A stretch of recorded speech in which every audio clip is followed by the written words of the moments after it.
रहीम अस्सलाम वालेकुम। अफला टीवी के साथ मैं हूं आपका मेज़बान मलिक नईम। आज मैं रावलपिंडी में मौजूद हूं। 6 रोड ब्रिज के नीचे एक बाहिम्मत खातून जो अपना छोटा सा रोज़गार चला रही है। मेरे अब्बू जो हैं वो ख़ुद माजूर हैं, वो चल फिर नहीं सकते हैं, बेड रेस्ट हैं, हो गए हैं, तकरीबन उनकी टांग बहुत ख़राब है। तो इस वजह से मैंने कहा कि मैं अपने अब्बू के ऊपर बोझ नहीं बनती हूँ, मैं ख़ुद अपनी मेहनत से। कितने बच्चे हैं आपके? मेरी 3 बेटियाँ, 1 बेटा।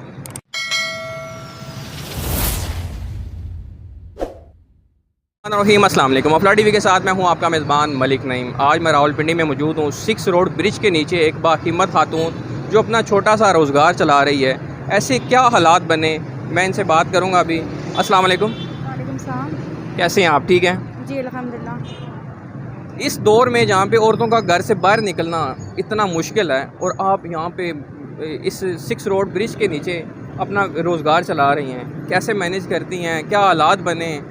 आप अपनी बेटी का भी थोड़ी देर पहले ज़िक्र कर रही थी, तो सारी सूरत हाल बताएं। क्या मतलब ऐसे इशू बने इस हालात की वजह से, या जैसे आजकल महंगाई है, तो सारा बताएं हमारे साथ।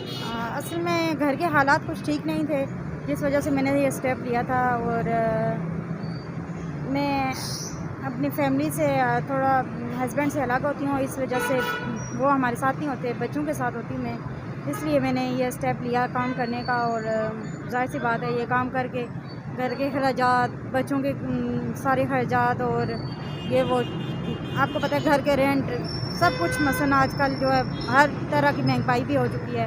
तो दूसरे नंबर पे ये है कि मेरी बेटी भी बोल नहीं सकती थी, सुन भी नहीं सकती थी।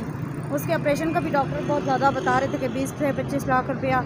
और फिर मेरे अब्बू के साथ जहाँ की बात आ जाती है, अब्बू के साथ वो सपोर्ट क्यों नहीं करते, तो मेरे अब्बू जो हैं वो ख़ुद माजूर हैं, वो चल फिर नहीं सकते हैं, बेड रेस्ट हैं, हो गए हैं, तकरीबन उनकी टांग बहुत ख़राब है। तो इस वजह से मैंने कहा कि मैं अपने अब्बू के ऊपर बोझ नहीं बनती हूँ, मैं ख़ुद अपनी मेहनत से। कितने बच्चे हैं आपके? मेरी 3 बेटियाँ, 1 बेटा। तो जो बेटी सुन नहीं सकती, बोल नहीं सकती, तो वो भी आप कह रही थी कि हुकूमत की तरफ से, मैंने पहले भी काफ़ी इंटरव्यूज़ दिए हैं और दरख्वास्त की थी कि मेरी बच्ची का इलाज हो सके। जी, मैंने बहुत इंटरव्यू किए थे, हुकूमत की तरफ से कोई भी मकसद नहीं हुआ।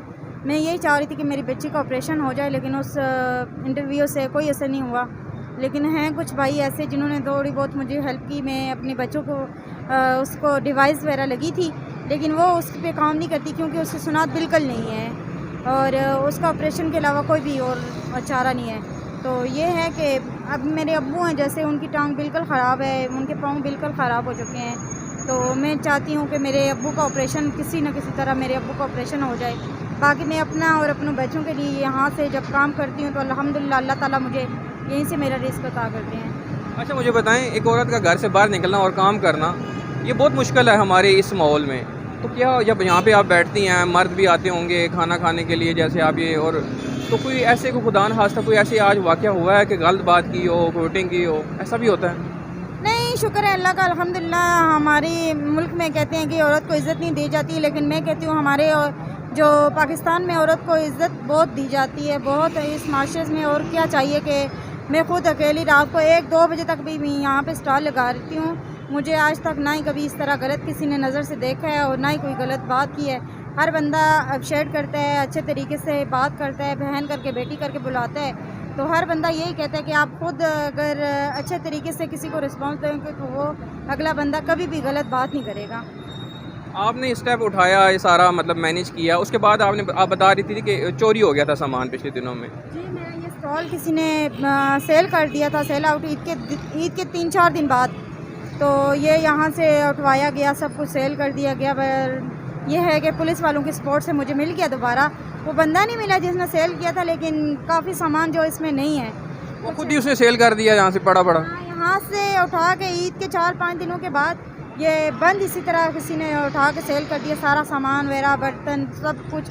अभी एक भाई हैं, उन्होंने मुझे कुछ बर्तन दिलवाए हैं, मैंने दोबारा से ये स्टार्ट किया है। उन्होंने मुझे बर्तन लेके दिए हैं, कुकर वगैरह लेके दिया है, थोड़ी बहुत चीज़ें दोबारा लेके दी हैं जब से मैंने ये स्टार्ट किया। और ये शरबत लगाया अभी। मैंने कहा बाकी तो मेरे पास इस तरह का कुछ ख़ास सामान नहीं है कि मैं खाने पीने का कुछ लगा सकूं, लेकिन मुझे वो भाई ने ये थोड़े बहुत बर्तन लेके दिए हैं, मैंने शरबत के लिए लगाया है। मैंने कहा चलो ना होने से तो कम से कम कुछ ना कुछ आएगा।